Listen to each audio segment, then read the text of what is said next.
bangga dengan menara Eiffelnya. Cina bangga dengan tembok raksasanya. Tetapi Islam tetap bangga dengan salamnya. Uhayyikum bitahiyyatil islamiyah, uhayyikum bitahiyyatil iman, wa uhayyikum bitahiyyati ahlil jannah. Assalamualaikum warahmatullahi wabarakatuh.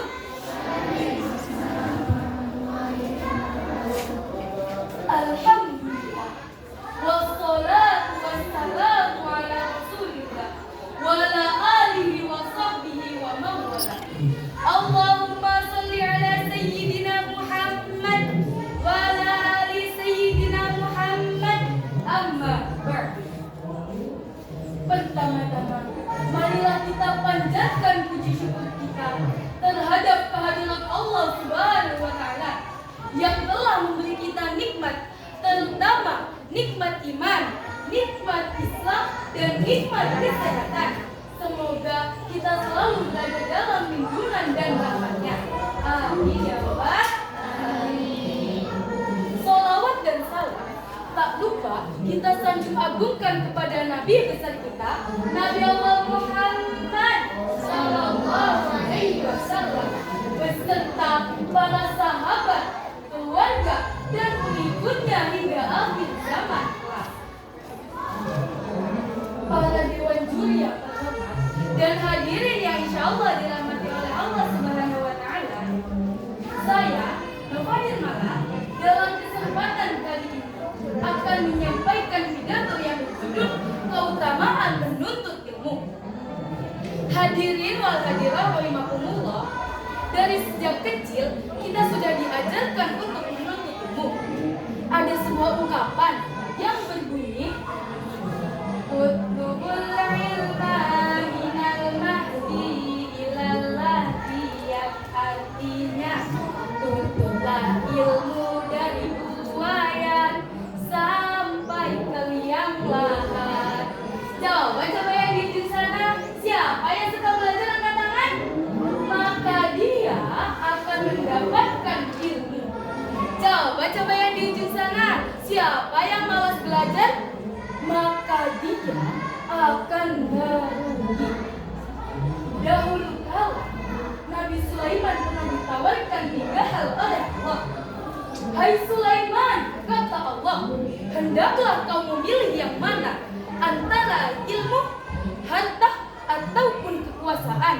Tetapi Nabi Sulaiman tidak memilih harta dan kekuasaan.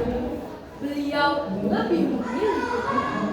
Mengapa Nabi Sulaiman tidak memilih harta ataupun kekuasaan? Ada yang tahu tidak?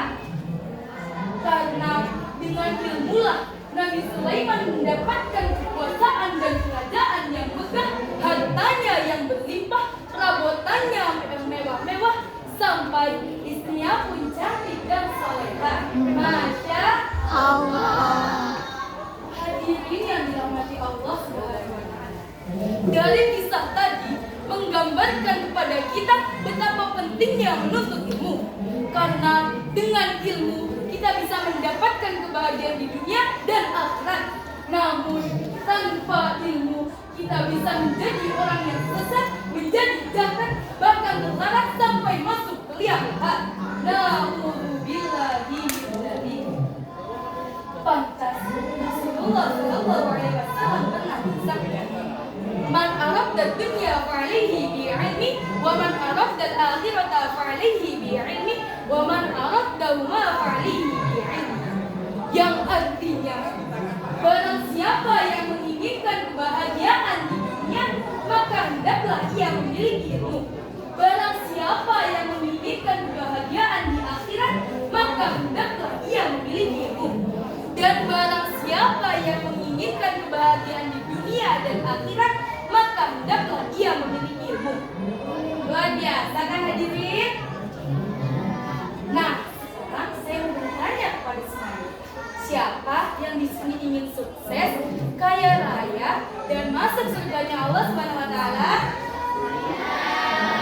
Pasti semuanya kepingin kan? Maka dari bicaranya cuma satu.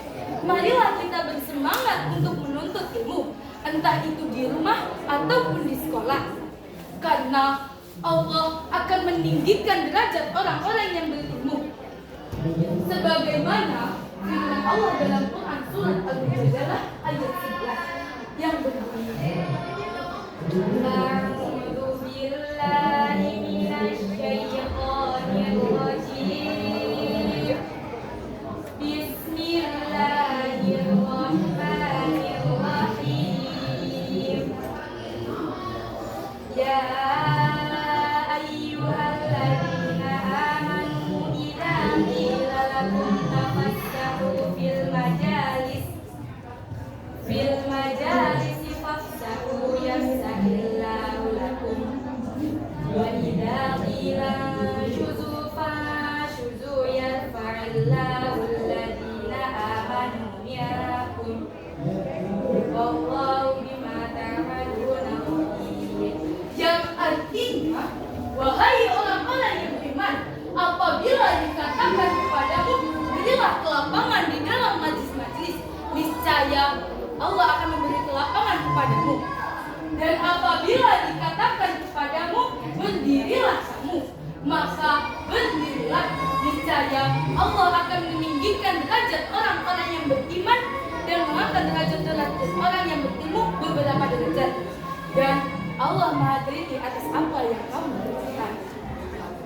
Hadirin yang dirahmati Allah Subhanahu wa Ta'ala, ilmu sangatlah penting bagi seseorang dalam segala hal apapun. Ilmu pelaksana pelita, ilmu cahaya jalan kegelapan. Dalam melakukan segala sesuatu supaya mendapatkan hasil yang baik, kita memerlukan ilmu, yakni ilmu pengetahuan yang menjadikan seseorang mengetahui dan paham akan hasil yang ia usahakan. Sebagai contoh, seseorang akan tahu nilai ibadah ketika ia memiliki ilmu, pengetahuan, syarat-syarat, dan makna yang penting. Contoh kedua, petani tidak akan menjadi petani sukses ketika ia tidak memiliki ilmu dan cara bercocok tanam. Begitu pula dengan pedagang, tidak akan menjadi pedagang sukses ketika ia tidak memiliki ilmu dan cara berdagang. Maka dari itu, kewajiban kita adalah mencetak pola pikir agar berpengetahuan luas, yang siap menghadapi tantangan zaman arus globalisasi, perkembangan zaman teknologi yang semakin canggih. Sebagai anak bangsa, kita harus menjadi anak bangsa yang berpengetahuan luas dalam segala hal apapun, yang memiliki cita-cita yang keras untuk masa depan kita nanti.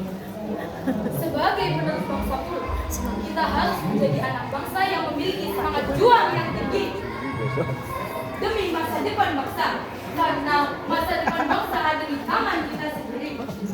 Serta jadilah generasi muslim yang berilmu, yang kuat menjaga iman dan amanah, agar tidak terlahir generasi-generasi salaba bergaya tupai yang siap membantai, orang siasat musang yang siap menyerang, namun berjurus tikus yang siap meringkus, Fir'aun berair mata buaya yang pandai bersandiwara, gayanya berkelopot padahal kadang terbuka. Nah,